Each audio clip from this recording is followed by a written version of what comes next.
All right, so we'll go ahead and get started here.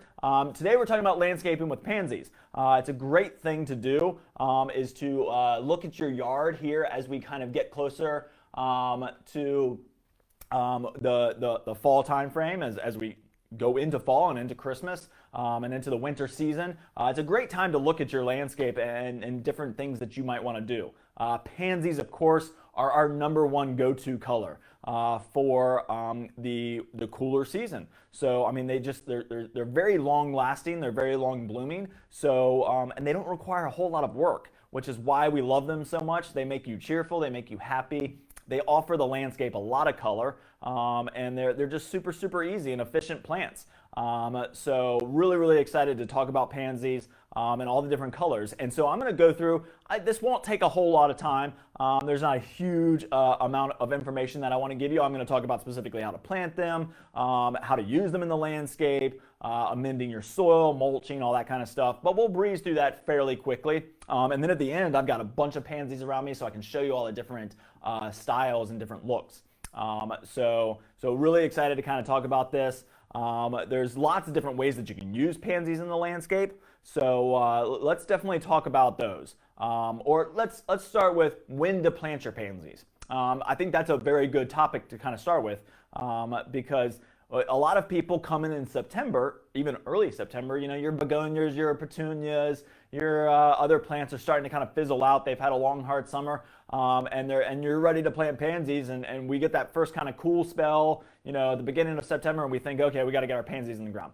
Pansies really do prefer being planted in October. So we kind of have a saying around here saying O comes before P. So in the alphabet, O comes before P. October comes before you plant your pansies. So it's an easy way to remember that. October is a great month, and that's why we do our pansy days here in October. That's when we have the biggest selection. That's really when we recommend planting your pansies. They don't like hot weather. They don't like anything above 80 degrees. So when we're in October, we know that on average, we typically don't have many days in the 80s, which is why we think this is the best month to plant them. In higher temperatures, in that 80-degree temperature range, pansies tend to stretch, kind of fall apart a little bit. They tend to kind of grow a little funky, and they'll kind of sprawl out a little bit. It's when you typically hear of pansies getting leggy or just kind of fizzling out. It's usually because the temperatures are too high. We live in a great part of the country here in the Hampton Roads area, and even up in Northern Virginia, and of course down south a little bit more. You've got a great time to plant pansies here in October, and they're going to bloom all the way through fall, into the winter, through the winter, into spring. So you get almost, 2.5 to almost 3 seasons of color, and it's just a great plant because they're super easy to do. So they like the cooler temperatures, they like the cooler soil temperatures as well, which is why we recommend planting them in October. So I think that helps. Now, doesn't mean you have to plant them in October, so if you don't get to it till November or December, still an okay time to plant them. As long as our ground isn't frozen, it's a great thing to do.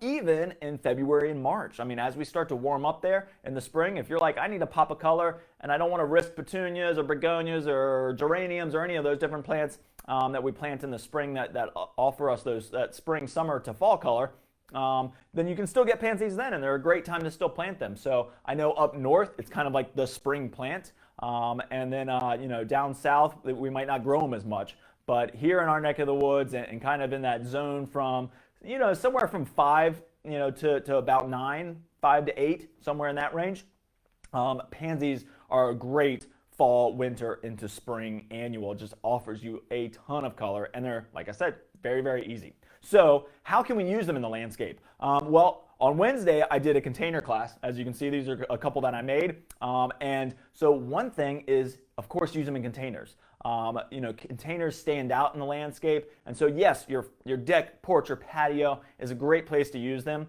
But you can put these out in the landscape too, and they're great out in the yard. Whether you've got a bed that maybe has a big hole and you just want to add some height and some color, then pansies in a container with a centerpiece of some sort is an awesome option. So if you're thinking about doing that, you can always go back and check out my video where I planted up a window box. I showed you how to use hanging baskets, which is also another great way of adding color and adding pansies to your landscape in the fall. Use hanging baskets, hang them from a tree if you got a small Japanese maple, or even just a shepherd's hook out in the landscape. A lot of people have bird feeders that maybe have a shepherd's hook, have a double hook system. You can hang a pansy on one side and hang your bird feeder from the other, and get it out in the landscape. So hanging baskets are awesome in the landscape. They don't have to just be used on your deck, porch, or patio. So containers are a great option. Hanging baskets are a great option. Pansies don't get real big. So they only get about, let's say, 8 to 10 inches high and maybe 10 to 12 inches wide. So we're talking about a 1 by 1 square area, basically. So not a huge plant, but they offer a ton of color and they just don't stop blooming. With a little bit of care, which I'll talk to you about here as we go along, then you can get many, many, many months of blooms out of these guys. They're just awesome, awesome plants.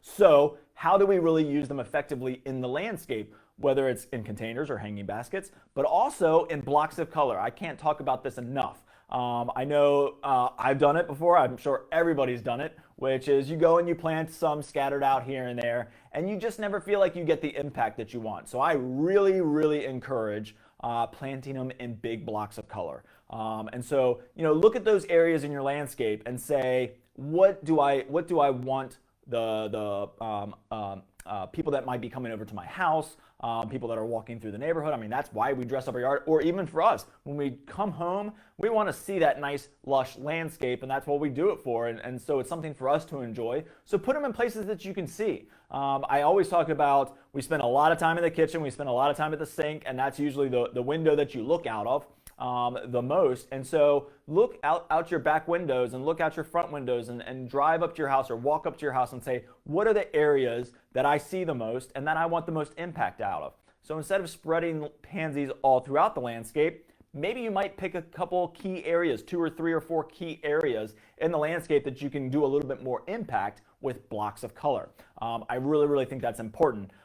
So, a lot of us do something around our mailbox, or an entry into our driveway. We might have 2 little beds off to the side.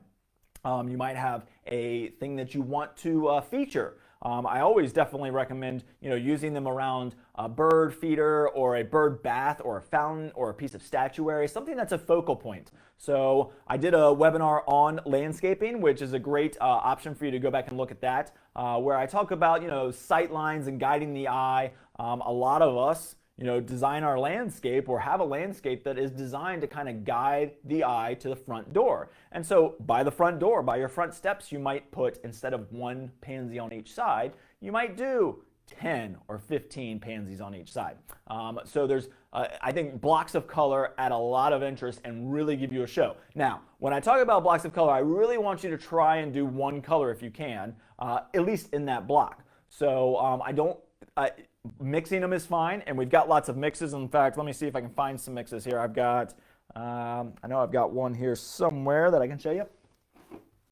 So here's a mix. This is kind of like a citrus or a daffodil mix. You've got a white, a yellow, and orange, all in 1 container. Something like that, I think, is great planted in a big block of color. However, I will tell you, in landscape design and in kind of our natural look and the way that we kind of see things, 1 big block of color is going to go a lot longer, and it's going to soothe the eye a little bit more. I feel like if you do a lot of mixing up, so if you do like a yellow and purple, yellow, purple, yellow, purple, I think a lot of us do that. I think it gets a little chaotic to the eye. You might look at doing a yellow swale and then a purple swale that kind of picks up from there. And then you can kind of get your mixes here. So that's kind of what I really, really like to do with blocks of color, is try and pick 1 color, and just do it in that kind of area and just really fill it up. Plant them 6 to 8 inches apart. You don't have to worry about planting them too close to each other. You can plant them about as far as a foot apart, but if you really want a good block of color, 8 to 10 inches is perfect. I know that seems fairly close, but when this pansy, if I take these 2 pansies and I plant them this far apart, they'll never fill in that void in between. But if I plant them about 8 to 10 inches apart, then they will fill in and they will get that kind of massive color. So I really, really enjoy seen, I think a lot of us see, the way hotels and different places and businesses and our landscape. If you ever drive up to our landscape, you see lots and lots of color and big blocks of it. Because when people are driving by a house, even at 25 miles per hour in a residential area, that what's going to catch their eye and what's going to say this is a great looking landscape is that big block of color. So I can't stress that enough. I really think that's important. You can also use them as borders. Border plants are awesome. So as your liriope might fizzle out, or maybe you don't have a border plant, or we probably have ripped out our petunias by now, or marigolds or begonias or whatever you might have had in the spring and summer, then you can plant a nice border of pansies. I again still think one color is a great option, or doing swales of color. So I've got my whiteboard here. I'll kind of draw an idea of what I'm talking about there. Let's take just kind of a kidney bean shaped bed that we might have in our landscape. So we've just got a bed out in the middle of the yard, and maybe I've got a tree over here that kind of is my anchor, my feature. So we'll just draw a little tree here. So I got a tree, right? And then I've got, some other landscape plants planted in here. So if I just draw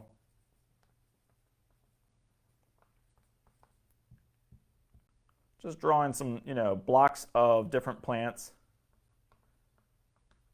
And like I said, I did a whole landscape video on how to kind of do a landscape plan. So I've got these different shrubs in here. Maybe I've got a nice big holly in here or something.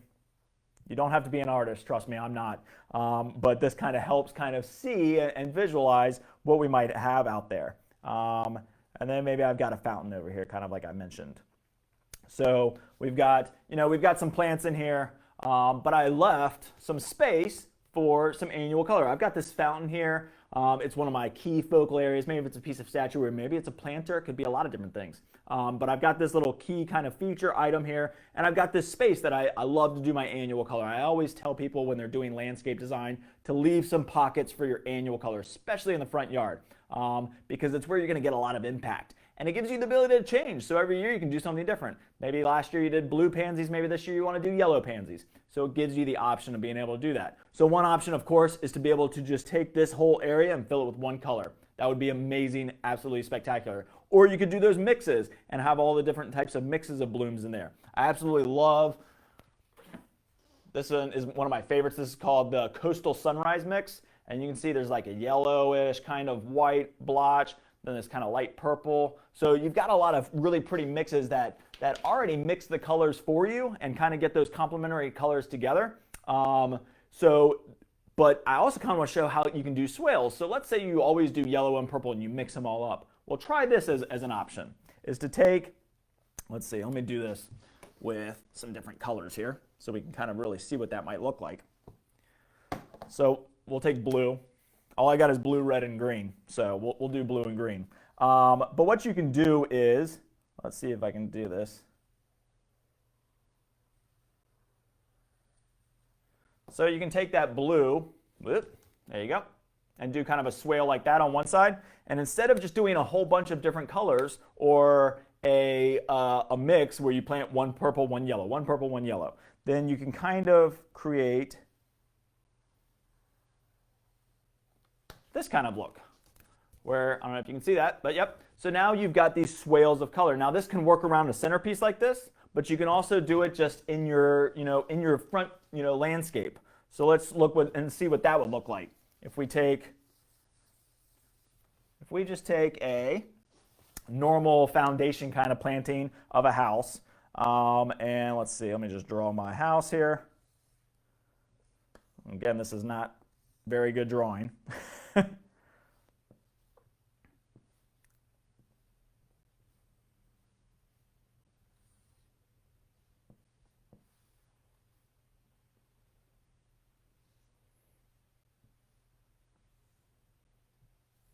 All right, so we've just got, a foundation here. I've got a driveway that comes up. I think a lot of us have this. Driveway that comes up, goes, got a sidewalk that goes up to the front of our house, and then we've got a little landscape on one side. One side's contained by concrete. We can't really change anything there, but the other side, maybe we've got some sort of curved bed like this, right? So that's very common. We've got some foundation shrubs, so we'll just kind of draw those in there. just to kind of give you an idea of kind of a basic look here.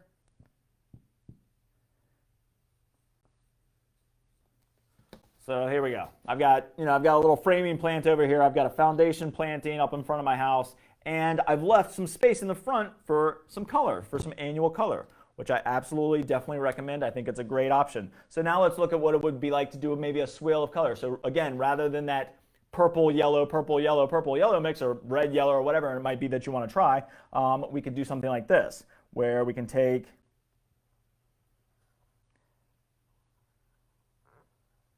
one group of color there.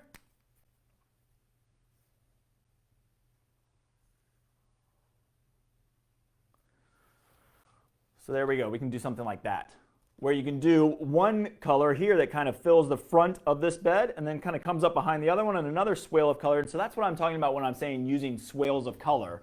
It really helps kind of, again, that impact. It gives you a lot of impact because you got a lot of color in one section rather than one pansy, and it doesn't become chaotic to the eye. So I really definitely recommend that. I think a lot of us, I know I did it back in the day with azaleas. I used to plant a white one, a purple one, a white one, a purple one. Well, it gets chaotic when they're all blooming. It's like, if I had just done a grouping of 5 purple and a grouping of 3 white, then that would have been great. I think that would have been more impact because you're getting more color in one section, and I think it looks much, much better. Personal preference, it's your yard. You can do whatever you want. I always tell people that too. It's your landscape. Do what makes you happy for sure.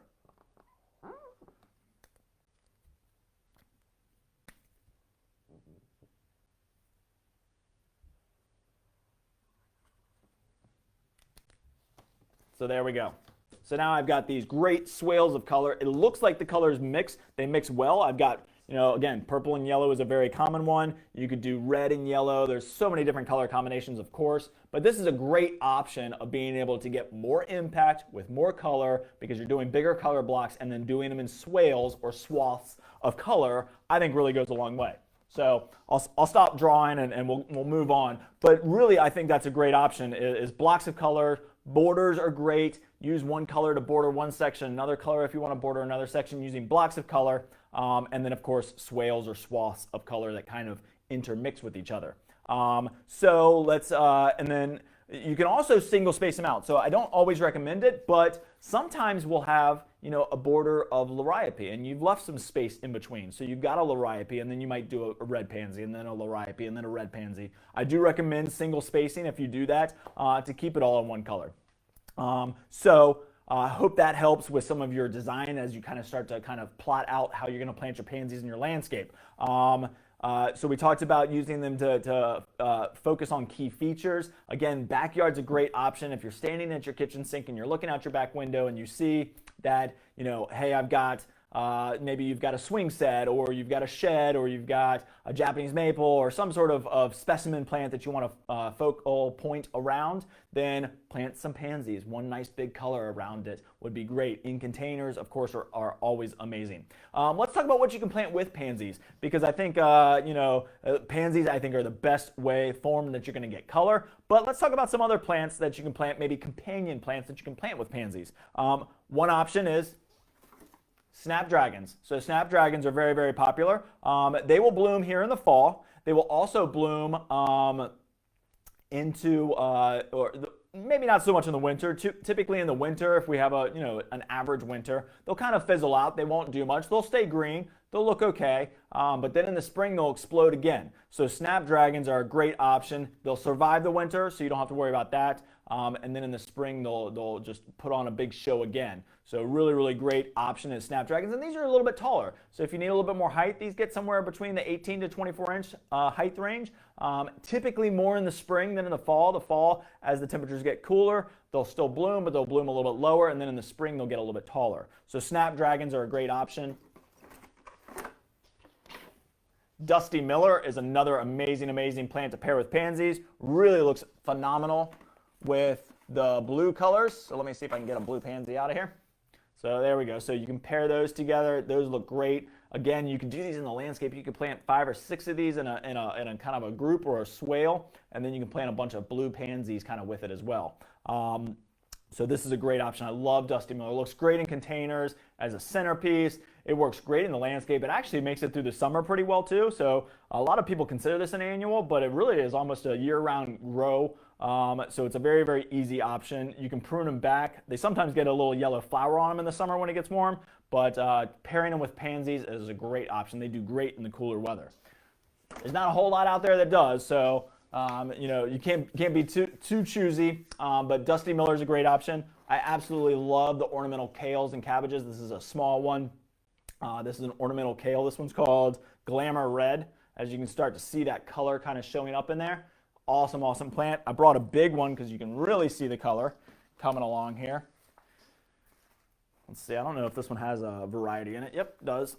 So this one's Glamour Red as well. So now you can see kind of the difference of starting with the small one, getting to a big one. So there you go. So as you can see with these cooler nights, that color is starting to show up. That color will get bigger and bigger and bigger as the season progresses. And it just is awesome paired with any pansy, I think. But let's say maybe something like that Coastal Sunrise would look great with it because you kind of get those softer colors of it in there.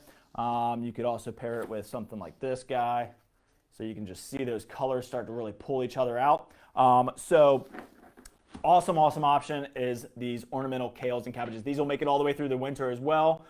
Typically in the spring when it starts to warm up, these will start to kind of get a little bit taller in the center because they're getting ready to bloom is what they're trying to do.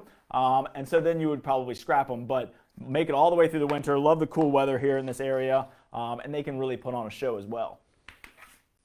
Of course, mums are another option. So mums are a great option as a companion plant with pansies. Great in containers, awesome in the landscape. I did a whole webinar on mums, so if you want to go check that out to find out all the different things that you can do with mums, then mums are a great companion plant. You can put on a big show, and then you can plant your pansies around it as well. Didn't know if you know this, but I didn't know it until probably, well, I guess I probably knew about 10 years ago, but pansies are edible. So I love to mix them in with some herbs. You know, maybe you've got an herb garden that you're kind of rehabbing for the fall season with your sage or your oregano or parsley, the ones that'll make it all the way through the winter really. Pansies are a great little addition to a small little herb garden that you might have in a container or in your landscape if you've got a little herb garden in the back, a raised bed. Throw some pansies in there. They're actually edible. So you can eat the flowers, you can eat the leaves. A lot of people use the flowers in drinks or in desserts, so it's a great option there to use them for that option. But you can also use them in salads. The greens kind of taste a little organic, I guess you could say. So they're definitely edible. So you can definitely eat your pansies if you want to. It's a great option to throw and then have them in your landscape, and you got yourself an edible landscape. So you can pair them with your herb garden, and then of course lots and lots of perennials that will make it all the way through the winter season as well. So you think of like the heucheras, like this purple guy right here that I used in this container. Awesome, awesome perennial. Typically I would grow this in the shade, but in the container it works great with pansies. Pansies, we didn't talk about sun or shade. I'll talk about that in a minute, but they're pretty versatile. And so ferns, heucheras, hellebores, which are all perennials that really last through the entire year, they work great with those as well. And then like I mentioned, as you're kind of looking around your landscape and talking or thinking about all the different shrubs that you might buy, get some pansies while you're at it, because if you're going to be out in the yard working and planting some shrubs, then plant some pansies with them. So you got lots and lots of options there. And then of course bulbs. Bulbs are awesome planted with pansies. So think of your daffodils. This is just an all sorts mix. So this just has a bunch of different ones. Oh, I got some glare there. So you've got daffodils here. You got daffodils come in yellows and whites, and yellow with a white throat, yellow or white with a yellow throat.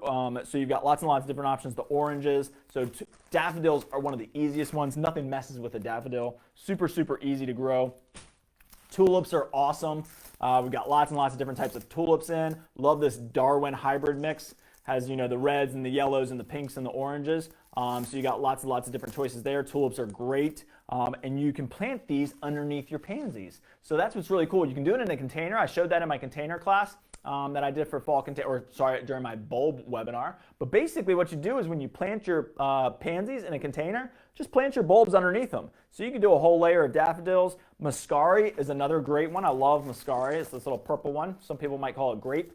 grape flower, but this is an awesome one. Really easy to grow, and you get 60 little bulbs in this bag, so really tiny little bulbs, and they only need to go down about 3 inches. So you can plant those in about the 3-inch layer, and then you can plant some tulips and daffodils underneath that, and you get on a show. But you can do that in the landscape too, which I think is awesome. Is, you know, when you go to plant your pansies, throw a couple bulbs down there, or again, kind of look at that swath technique, or that swales in different groups of color. You know, you can go and plant all this in daffodils and then plant this in pansies, and when those daffodils come up, it'll put on a show. But you can plant them right underneath your pansies as well.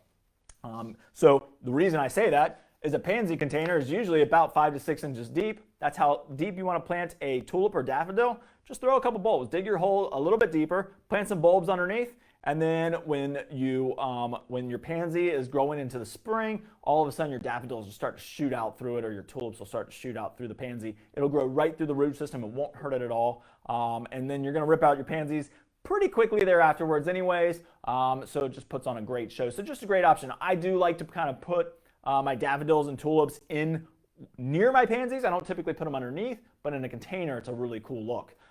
So think about that. If you're in here shopping around, it's a great time to get your tulips and daffodils, muscari, alliums, lots and lots of choices, and they make great companion plants with pansies in the landscape. All right, so now let's kind of get to the real quick basics. I'll run through that real fast, and then I'm going to show you all these different varieties. Oh, I got one more. I missed one more plant. Another good companion plant is Swiss chard. So I meant to mention this when we were talking about the edible part. Swiss chard's a great edible. Lots of people use it in salads. You can saute it. Really pretty. But what I love about it, and these are kind of young, so you're not going to be able to really see it, but these stems, you know, you get these bright red, yellow, orange, purple stems that come right up out of the base. And so this is called Swiss chard bright lights. In fact, let me see if I can show you the tag. It'll probably show the color off a little bit better. I don't know if you can quite see that. But it's got really great stem color, and this makes a great centerpiece. So for a container, you can put Swiss chard in the center. You got these big green leafy leaves, and then you got your pansies. You can make a salad out of it right there. So a great option is Swiss chard. Awesome in the landscape as well. So you got really a lot of cool companion plants that you can plant with it. But pansies I love in the landscape because there's so many choices of color. We're going to get to that at the end. I'm just going to run through a couple kind of key points of now we've decided, we've thought about our landscape, we've figured out exactly what we want to do, and now we're coming in to get our pansies. We've got our pansies. Now how do we plant them? So there's a lot of different choices when you buy them. I love the 6-inch size. I absolutely think that's the best way to go. However, you can get them in different sizes. So they also come in a 4-inch. So they come in this little 4-inch pot compared to a 6-inch pot. So in a 6-inch, you're usually going to get 3 plants. In a 4-inch, it's going to be 1, but it's going to be a bigger plant than any of these. So you got your 4-inch option, and then you've also got your 4 packs. So this is 4 plants in a pack. Now these are going to be smaller root balls, smaller plants typically. The reason I brought this is because I kind of want to show you, if you buy a whole tray of these, which is a great deal, and you get a lot of plants, then you have a lot of options there. But what I will tell you is planting one single plant by itself can take some time to really show up, especially in the landscape. Here we're talking about a yard, and you plant one of these little guys. I'm going to take one out of the cell pack just so you can see. Do this gently.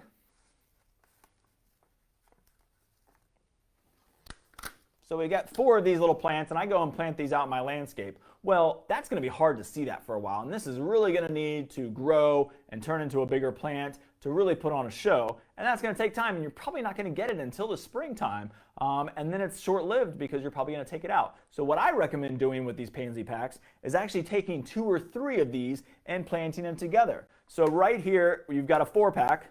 If we planted all 4 of these, or at least 3 of them, in one area together, it would be the exact same as what you're getting in a 6-inch, right? You get 3 plants in here. I'm looking in there right now. I could divide this if I wanted to. I could get 3 plants out of it, but this is a great option too. So if you're doing it in 4 packs, 4-inch, 6-inch, just know that in packs, I typically recommend planting at least 2 together, if not 3, pretty close in the same hole. So I would probably dig my hole about 8 inches wide, and then backfill with a good soil. We'll talk about that here in a second. But I might put 3 or 4 of these in one hole. They love growing close to each other, so that's not going to be a problem. They'll protect each other. They'll kind of feed off of each other. So it's a very, very safe way of doing it. Plus, you get more impact faster. So that's what I like to do with packs instead of spreading these out. What I also love to do with packs is if you got a small pot and you want to plant a little bit of color and you just have a couple little pockets here and there, that's what a great option for packs are, is that you can go right into smaller areas with them.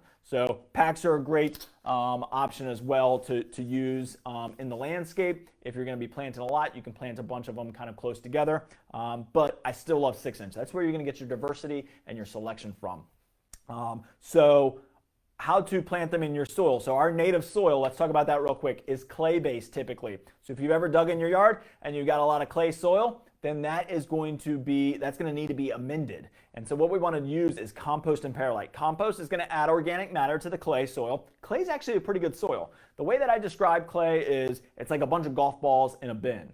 Whereas sand is a bunch of volleyballs in a bin, so or beach balls. So you got a bunch of beach balls, lots of big pockets, lots of areas you can put your hand in there really easily. Golf balls you can't, which is nice because it'll hold on to nutrients. It's got a lot more capacity to do more, and we don't have to thicken it up. All we got to do is loosen it up, which is what perlite's going to do. Those little white styrofoamy things you see that are in potting soils. It's not styrofoam, so don't worry. But they last in the soil for a very, very long time, and that's what we use to kind of cut our soil. So you want 1/3 of your soil, 1/3 of compost, and 1/3 of perlite. So what you typically do is just mix some compost and perlite together, mix that in with your soil, and then backfill with that. And that's a great way of planting your pansies. They're going to really be really happy with that. So if you haven't amended your soil when you planted your pansies and you weren't super successful, try that. It's a great way of doing it. Now, if you've got sandy soil, then you want to use peat moss. Peat moss is going to thicken up your soil a little bit, so you want compost and peat.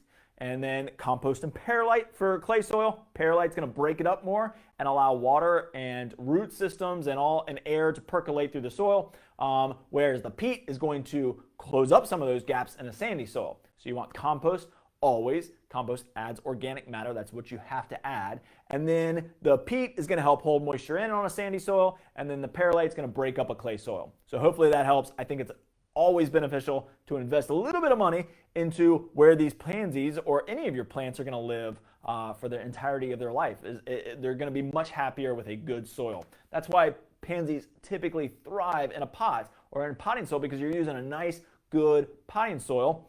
In the ground, if you just plant them directly into our soil, they might not do as well, and so you might be wondering why. Amend the soil. It goes a long way. So after we amend the soil, we definitely want to feed our pansies, and I love what they call the dibble method. But basically, it's putting the plant food right there on the root system. You need to be a little bit careful here because you could burn the root system. But my number one starter is Biotone Starter fertilizer. So this is Espoma's organic Biotone Starter. It's an awesome starter fertilizer. It's a 433, so it's a little bit lighter. You don't have to worry about burning the root system. But it's also got beneficial bacteria, mycorrhizae, which are awesome. They attach themselves to the root system of the plant. They form a symbiotic relationship, which means the mycorrhizae will give the plant what it needs, and it'll take away from the plant what the plant doesn't need. So it's a really great thing to put down. It's an awesome thing to put down whenever planting anything, whether it's in a container, vegetable garden, herb garden, landscape, pansies, annuals, perennials. You just use it with every time you plant a plant. It's great. You do need to get this on the root system. So you definitely want to put this right in the hole and then plant your pansy and backfill it because you want this to get right onto the root system right away. That's what helps the mycorrhizae form that beneficial symbiotic relationship with the plant. So Biotone Starter is a great option. You can also use our green leaf, which I absolutely love. I use the traditional formula for my pansies. Pansies are heavy feeders. They're going to need a lot of feeding. In the landscape, the nice thing is with a container, you're probably doing every 4 to 6 weeks. In the landscape, with our organic or with our traditional green leaf, sorry, this one's got that glare on it, then they're going to last a little bit longer. So they're going to last probably 2 months with the organic and about 3 months with the green leaf. So just 2 or 3 feeds with your green leaf is an awesome option. It's got a little tablespoon in there. And what I usually do is just take a tablespoon, just like this, just a scoop, and I'll put it right down the hole and plant my pansy there. If you put too much of this on your pansies, you could hurt them because this is a little bit stronger. So this is a 12-4-8. Whenever you look at your numbers there on your fertilizers, on your plant food, you're going to see 3 numbers: nitrogen, phosphorus, potassium. Easy way to remember: up, down, all around. First number is nitrogen, upward growth, green growth.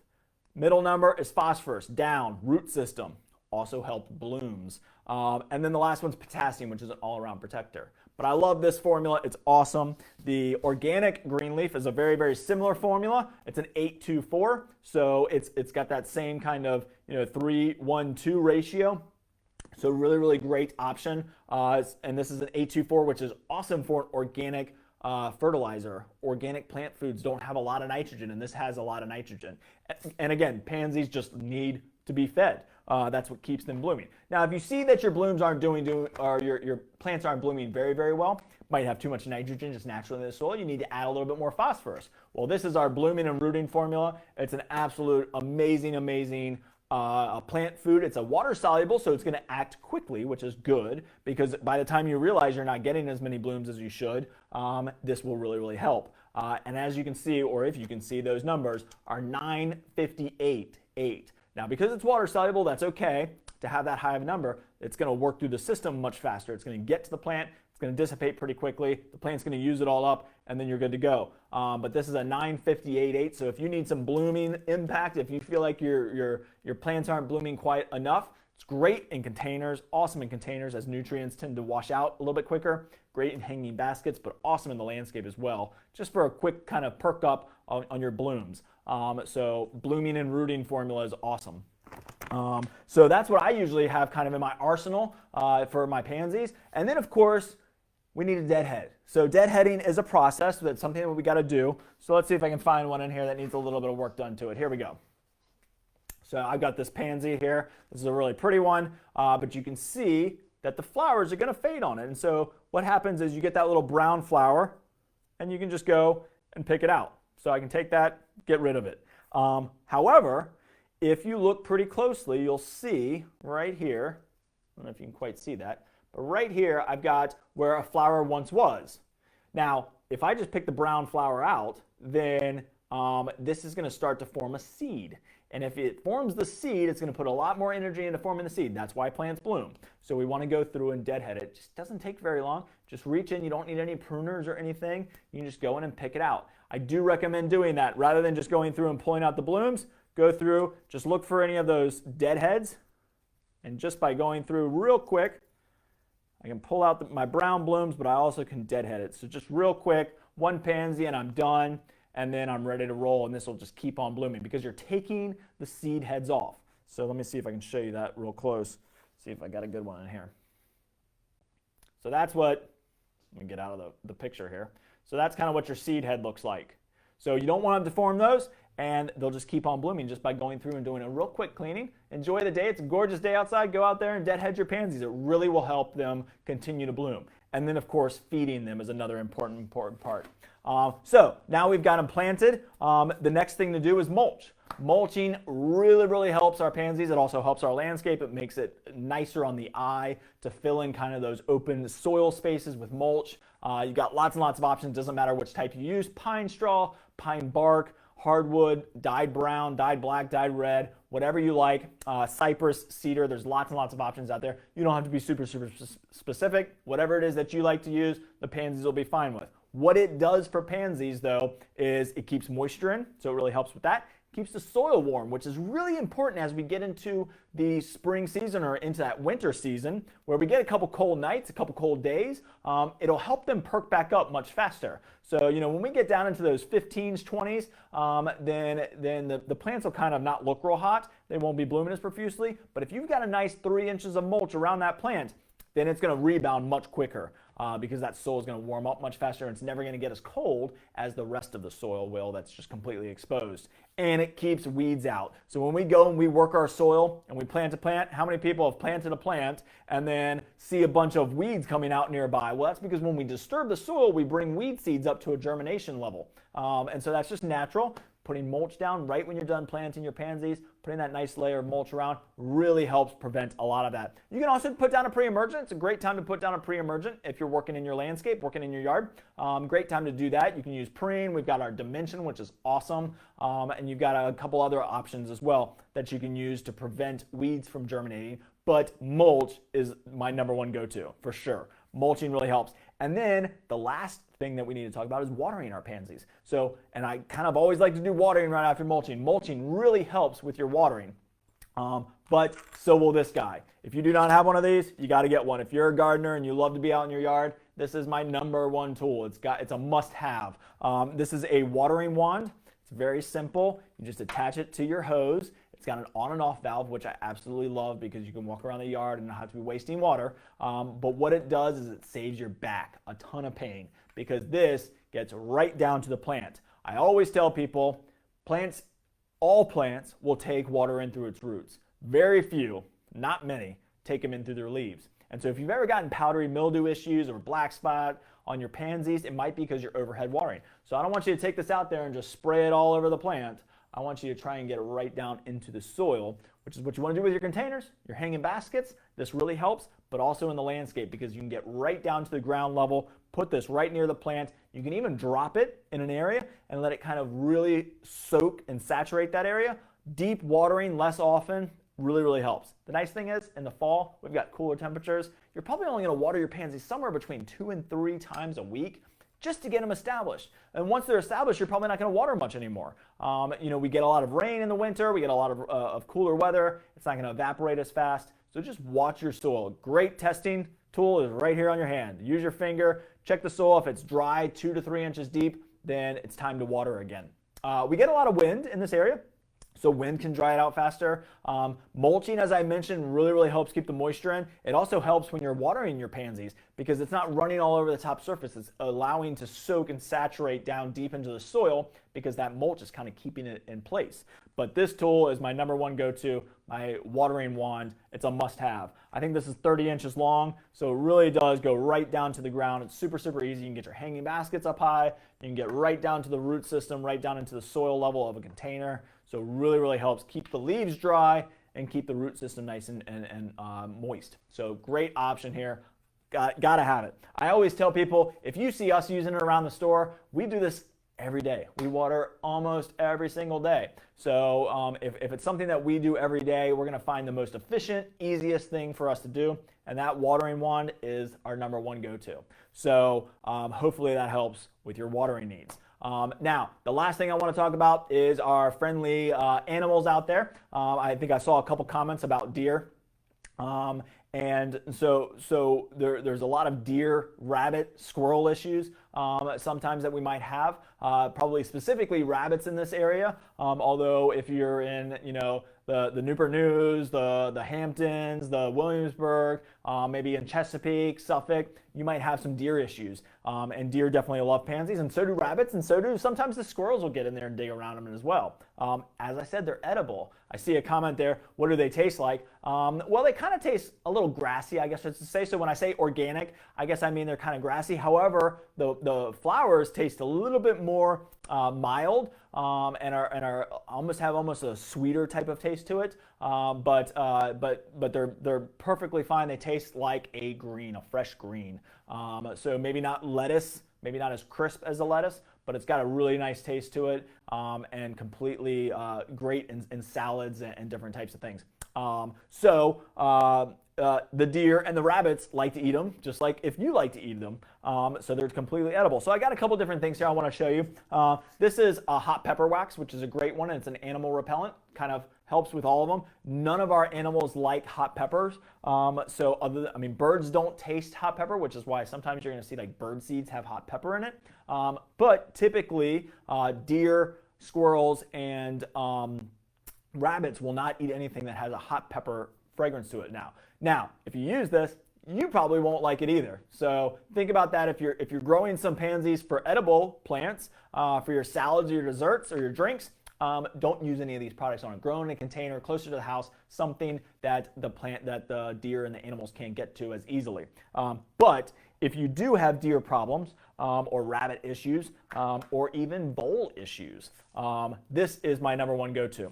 It's Repellex Systemic Repellent. This is an awesome solution to any of your animal issues. I know that I have deer, so I'm going to have to use this when I plant my pansies. And I've got even another little tip that I'm going to tell you here in a second. But it comes in a lot of different forms. This is a 1.5 pound. It's a granular, so you just take it. It's made out of capsaicin. So what's really cool about this is it's a capsaicin, so it's hot pepper. It's completely organic, completely safe. It's not going to hurt anything, not going to kill anything. but when you open this up, you smell that hot pepper. What's really proprietary about this is that it's made out of a recycled newspaper granular. So I don't know if you can quite see that without me spilling it everywhere. But what's cool about that is it completely biodegrades. It's not transferred on a piece of granite. You don't have a bunch of little pieces of granite all over your yard. It's completely safe for other pets. If you've got dogs and cats, if they eat your pansies, they probably won't anymore, but it's a really, really good option. You can put this right on. One cap full does a 1x1 square area. So one of these caps will do a pansy. So in this 1.5 pound, you can probably get somewhere around 20 to 30 pansies out of it. And then it also comes in this 3-pound jar right here, which is a nice bigger size if you're planting lots of pansies. It also comes in this tablet form, which I really love, especially for my pansies or my petunias or something like that I might be planting annually. Another cool thing that I forgot to mention is this lasts for the entire year that it's in the ground. So you're not gonna have to keep spraying it. You're not gonna have to do anything to it. You just plant them, very, very easy. But this is a tablet form. I'm not gonna open this, but it comes in a little pill. And basically what you do is you put the pill down in the hole, you plant your pansy right on top of it. As that dissolves, the root system takes it up. It's a really great option. What I also love about this pill form, this tablet size, is you can take the pill out, push it down in your pot. So what you can do is just take this out. I got my pansy. I can go and push my pill right down into the center of this plant, and then I might not plant it for a week. And I'll tell you why. It takes a little bit of time for this, or even the granular, to dissolve and get into the plant itself. It'll get in the root system, protect it from voles, get into the leaves, into the flowers. The deer and the rabbit won't mess with it. It might try it, but it's never gonna eat it again because it's not gonna like it. But it takes time. It takes maybe 2 to 3 weeks to get into the system of the plant. So what you gotta do, if you go home and plant them, you put your pill or you put your granular right there in the hole, you plant your pansy, you gotta wait 2 weeks. So then you gotta spray it. So then we've got our Repellent deer and rabbit. You can spray that right over the top. It'll protect it, until we get a rainfall, then you gotta spray again. But this is a good option to get you through that time frame. The other option is pansies can stay in these containers for a little while. So I can take this, put my pill in there, let it sit in a safe place for about 2 weeks, and then I can go plant it. And I know it's protected already. But having a deer and rabbit repellent around the house, I'm sure if you've got rabbit or deer issues, you probably have some of this. So go ahead and plant your pansies, put a Repellex pill or the granular down into the hole, give it a little spray, and you know that they're protected and safe until that systemic gets in there. Just know that you now can't not eat them unless you want some spicy petunias in your salad. So great option to protect your pansies is that Repellex group of products. Awesome, awesome stuff. All organic, completely safe, completely natural, and you can use those on your pansies and tulip bulbs and all those different things. So you got a lot of great options there. And then the last thing that I forgot to mention, I meant to mention it in the planting portion, is sun versus shade. Pansies really can take a lot of different lights. So full sun, I think, is the best option. But if you got a little bit of shade, that's fine. I wouldn't plant them in all day shade.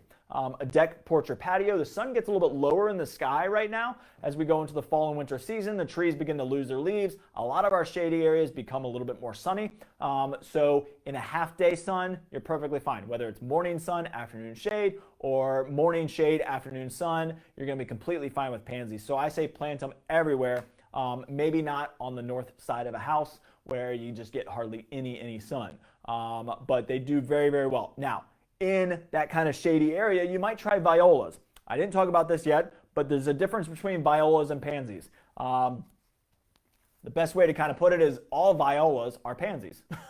All pansies are violas. Pansies are derived from violas, but violas are completely different than pansies, right? So violas are smaller pansies. So this is a great example of that.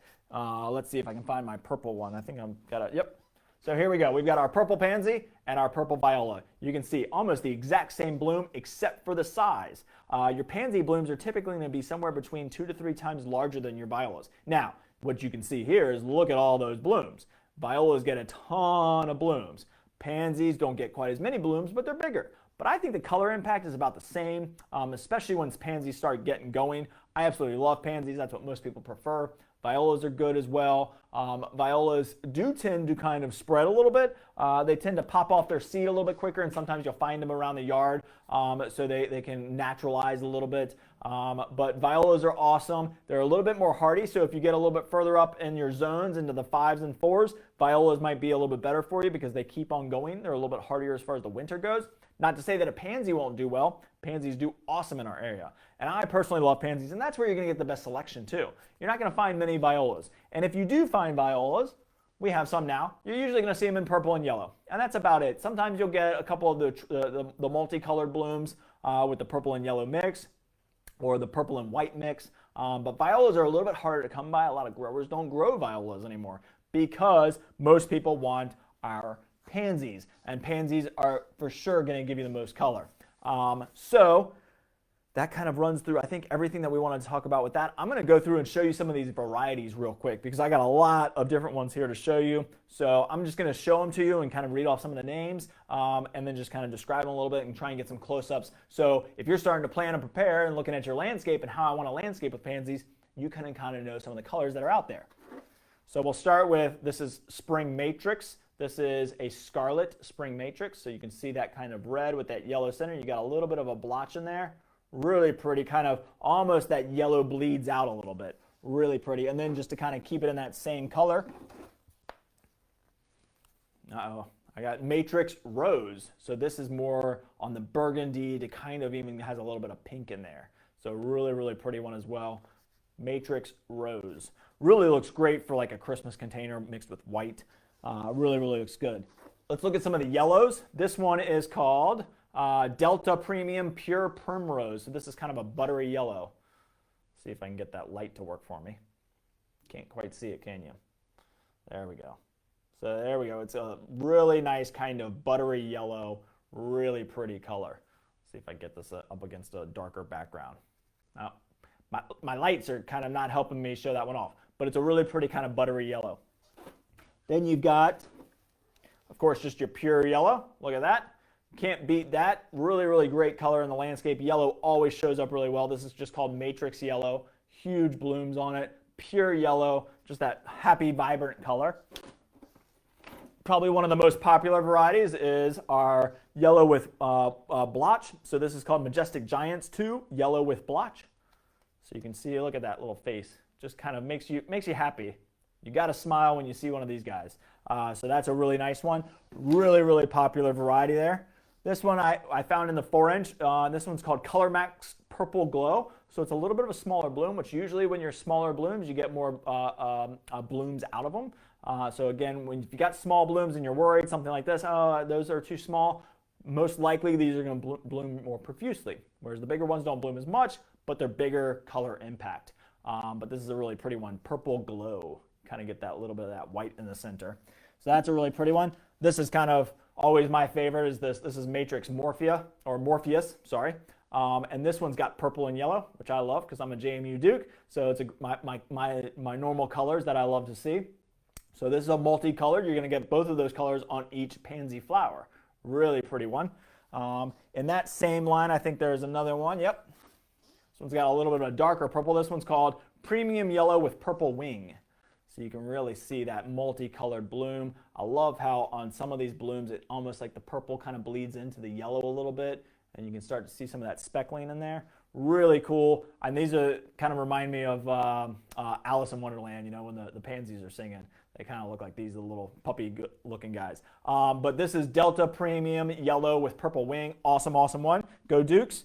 And then let's go into, let's kind of morph from the yellows into the oranges. Orange is an awesome color. This is Matrix Orange. Really pretty, pure orange bloom. Kind of typically gets a little bit darker orange down here on the bottom, a little bit lighter here, so it almost looks multicolored, but the color will actually slightly change over time as the bloom ages. You'll get a little bit of darker color in here as that bloom gets older and bigger, but that's a huge bloom. The Matrix series in general also has huge blooms, but this is Matrix Orange, pure orange. Awesome, awesome plant. Orange, I think, works obviously great into the fall, but even further, I think it looks great into the spring as well. Orange is a kind of a hard color to get out in the landscape, so that's a really pretty one. And then kind of to follow that up is, this one's a really pretty one. This one's called Delta Fire. Really pretty multicolored bloom. Look at that. Just looks like it's on fire. The blooms come out a little bit. You get a little bit of yellow in some of them. You get a little bit darker burgundy in some of them. So just on one plant, let me deadhead that out of there because it's kind of broken. But just on one plant, look at those blooms. I mean, just amazing, amazing color. Delta Fire. Awesome, awesome pansy. Really different looking. And then kind of in that same color pattern is the Blaze mix, the Matrix Autumn Blaze mix. So this one you get a yellow, and then you'll get this kind of maroon, burgundy, and yellow mix as well with a little face on it. So just, you know, another fun kind of mix there. And then we've got our Pure White. Of course, Pure White looks awesome if you're going for that kind of white garden look in the winter. This is a great option for you. And that glare I know is not helping, but it's just a pure white. So it's really, really eye-popping. Whites and yellows do amazing in the shade. They just really brighten up a shady area. So like I said, as long as it's not full shade all day long, the whites and the yellows will really pop, as well as the blues. I'll get to the blues here in a second. And then another very, very popular one is our white with purple blotch. So this is white with purple blotch, Majestic Giants. So you can just see how big that bloom is. Huge bloom. Look at that guy. I mean, that just makes you happy, right? And this is a very, very popular one. Shows up great in the landscape, especially if you pair it with like a pure purple. And this is just your pure purple. So this is Matrix Purple. Look how dark that looks. Almost velvety looking. Really, really cool. So with that little yellow eye, these look great with yellows as well. So you can pair that with a little yellow, and then it pulls out that eye. You can really see that eye when you put a yellow pansy nearby. It's a great one. Pure purple. Let's see, what else I got? I showed you this mix. This is the daffodil mix because it's got yellow, orange, and white. So mixes are awesome. So let me show you a couple other mixes here. We've got this is just the clear mix. So you've got yellow, or kind of that buttery yellow, then kind of a nice purple, a burgundy, and then even sometimes you'll get some blues in there as well. So really nice kind of mix. This is Matrix Clear Mix. So love my mixes. They kind of take the guesswork out for you so you don't have to like, well, I don't know how to mix them. Here you go. All right, I see Mary said, JMU, yes, Dukes. Go Dukes. All right, and then this one was a really pretty one. This is Cool Water Mix, so Delta Cool Water Mix. You get that really pretty blue color with the purple, and then you even get this multicolored bloom in there as well. So really nice one. Love that. Look at that with that striping in there. So love this one. The blues, in my eyes, I just love the blues in the landscape. I think they're really pretty because blue isn't one of those colors that you see a lot of. This is our Matrix True Blue. Absolutely amazing looking blooms. Really, really pretty. So really pretty. You got a little bit of striping in there with that yellow throat. Really pretty bloom. So that's the True Blue, Matrix True Blue. So that's a good one. Let's see, go back to my mixes here. Let's see what this one is. This one's called Colossal Ocean.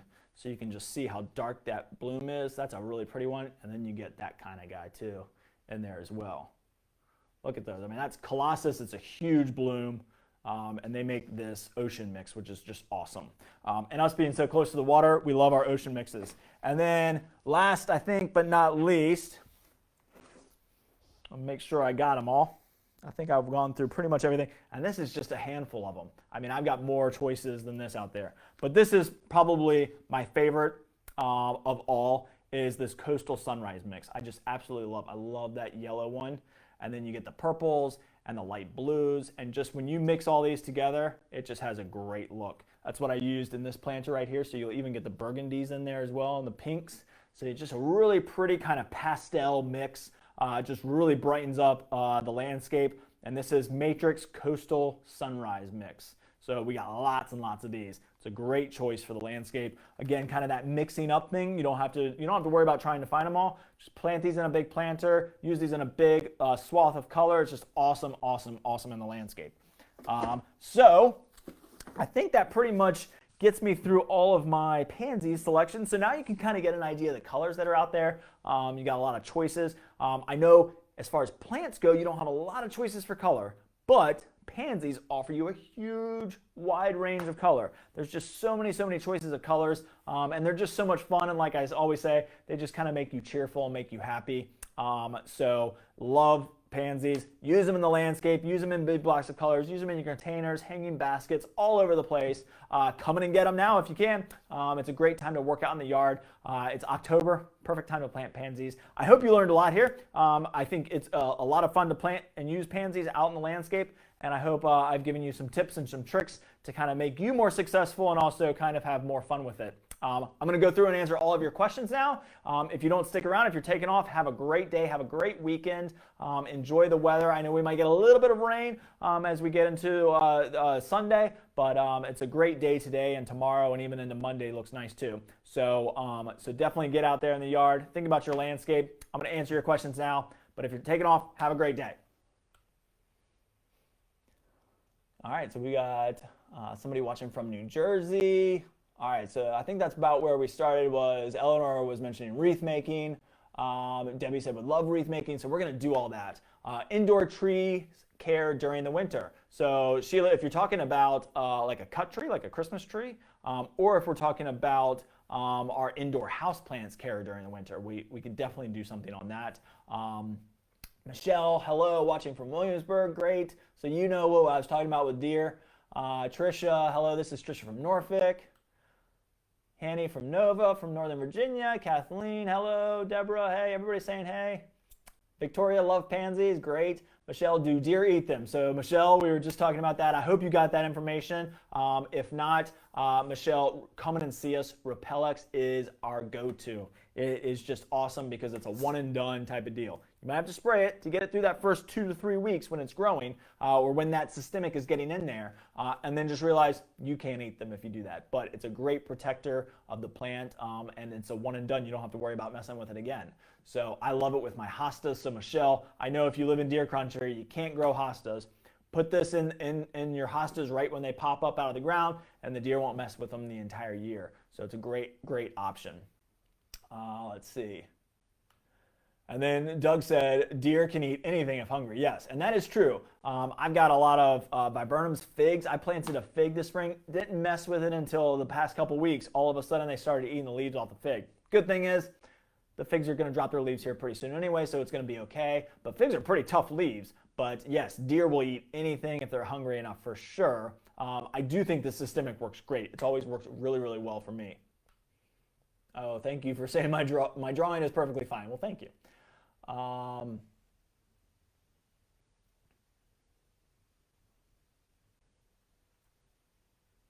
right, so Wendy said, love Dusty Miller with anything and everything. It lasts through the mild winters up here in the mountains. Great, Wendy. So yeah, Dusty Miller is a great companion plant for lots and lots of different things. Doug asked, what do they taste like? So again, kind of that grassy kind of taste. So let's see, let me try a little leaf here and see if it spurs me to think of something else. Kind of lettucey, maybe a little spinachy kind of taste to it. Kind of that grassy, organic. I mean, really kind of good. I mean, it doesn't taste bad at all. Tastes pretty good. And like I said, the flowers have a little bit more of that florally mild taste to them. But really, really, really kind of yummy, actually. Will you get wave pansies? So Chris, I don't know if we will. I didn't see any out there. I was kind of looking. There's a lot of varieties of pansies these days, and we can't always get our hands on every single type. We used to carry the trailing pansies. I will be honest, they didn't perform extremely well. In the landscape, they kind of looked like regular pansies. In containers, they trailed a little bit, but not very much. So the Panola series, the wave pansies, I haven't seen them. I didn't see them, I don't think, last year either. Something like, where's this little one? This Color Max Purple Glow, that probably has a pretty good trailing little habit to it because you can see that usually the smaller flowers, your violas might give it to you, but I haven't seen them, so I don't know. But I didn't see any out there, Chris, as far as the wave pansies. Betsy came by Wednesday and bought some pansies. Awesome, awesome. Mary said, will pansies still live during snowstorms? What if it is covered for a while? Yes, Mary, snow will not hurt pansies. Of course, violas typically actually kind of love it. The violas almost be blooming as it starts to melt. But pansies might burn off some of their blooms, but the plant itself will be fine. And actually, snow is actually not bad. Here's a great thing to know about snowstorms. If you've got snow on your plants, If a plant is leaning and kind of looking like it's about to break because of the snow, then yes, knock the snow off. But otherwise, leave the snow on there. It's actually an insulator. So snow will actually insulate the plant and protect it from some of the extremely cold temperatures that are around that snow. So letting the snow melt naturally, don't brush it off your plants, leave it on your plants. It's actually an insulator and it actually protects them. Because if we have a snow and then we get really, really cold afterwards, the outside air is actually going to be colder than it will right around that plant that's protected by the snow. So really, really good tip there that I definitely didn't know for a while until I worked here. And I remember I was walking around knocking all the snow off the plants. And the owner came up to me and was like, "What are you doing? Don't knock off the snow. It's actually a good thing. It actually helps protect the plant." So unless, like I said, unless your plant is kind of leaning over, I know a lot of times boxwoods will start to kind of open up a little bit if we get too much snow on it. It'll start to kind of pull the plant apart. We don't want that, so knock the snow off of that. But it's actually an insulator, so the pansies are going to do fine with that with a snowstorm. I plant mine in 10-inch pots, and they get covered with snow here in Suffolk. When we get snow, no issues. Yep, that's true. All right. Thank you, Cookie. So I didn't want to mess up your name. I am horrible at names, I will tell you, which is funny because I work in the plant industry and we got some funky names here with our plants. But I didn't want to mess up your name, so thank you. It sounds just like Cookie. So I'm glad you said that. That somebody's name is Cookie. Thank you. So Jenny said, "You are so pleasant. I love watching you." Thank you. Well, I appreciate that. Anita's from Winchester. Awesome. Will pansies survive our winters? Yes, I think so. Winchester is definitely not a 5. It's probably a 6 at the coldest. So yes, Anita, Winchester should be perfectly fine to plant pansies. If your zone is a 5, then you might look for violas. I believe that's kind of where my cutoff line typically is I say 6, fine for pansies. 5, maybe should stick with violas. They're a little bit more winter hardy. Jody said Dusty Miller is the neutral to all plants. Yes. What wine would you pair with pansies? I don't know. That's a good question. I don't know the answer to that. I would think it probably would go with both. I know that they use pansy flowers to garnish some mixed drinks. So I would guess it'd pair fine with a white wine, maybe a darker red. But I'm not really sure. That's a great question, Jody. Something I'll have to look into. But definitely have fun with your pansies. I have a great time talking to you guys about the pansies. Hope you all have a great weekend. Enjoy the weather. Enjoy the cooler time. It's a great time to get out in the landscape, plant a bunch of pansies. Plant them in big groups of color. You'll be really, really happy that you did. Trust me. It is my #1 go-to thing for landscape design is plant in groups. It really has more impact on the eye, and you'll be happier that you did. So hope you all enjoyed this. Hope you all had a great time with me today. Get out there, plant your pansies, come and see us. If you're not nearby us, go visit your local garden center. They'll have the best options for you. So support local businesses and have a great day. Enjoy your weekend, and we'll be back in a couple weeks when we start to decorate for the holidays and all the fun things that come with that. So have a great time. We'll see you all soon. Mary said, "Do you eat pansies from the vine?" I never. Do you eat them straight off the plant? Yes, you can. I just did. I would probably personally wash off the leaves typically. So if I was going to use my pansy leaves or my flowers in a salad, I would probably add them as a part of the salad. I wouldn't probably make an entire salad out of pansy leaves. Pansy leaves are actually going to be bigger than your viola leaves, and I think they have a better taste personally. But you can use them just to add a different texture and a different look to your salad. So it's a great option. Thank you, Cookie. Thank you, everybody. Have a great day. Enjoy your day. Wendy's looking forward to the future webinars. So am I. Kind of a different change of pace. I've been talking about plants and just gardening in general for the past, 7 months, 8 months.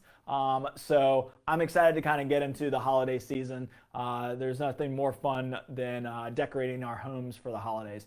So I'm excited to talk to you all about that. Wreath making, decorating garlands, tablescapes, lots and lots of options. So have a great day, everybody. Enjoy the rest of your day. Enjoy the rest of your weekend. Thank you, Ebony. Thank you, everybody, for joining. Have a great day, and we'll talk to you soon. We'll check out our website. We'll be back in a couple of weeks.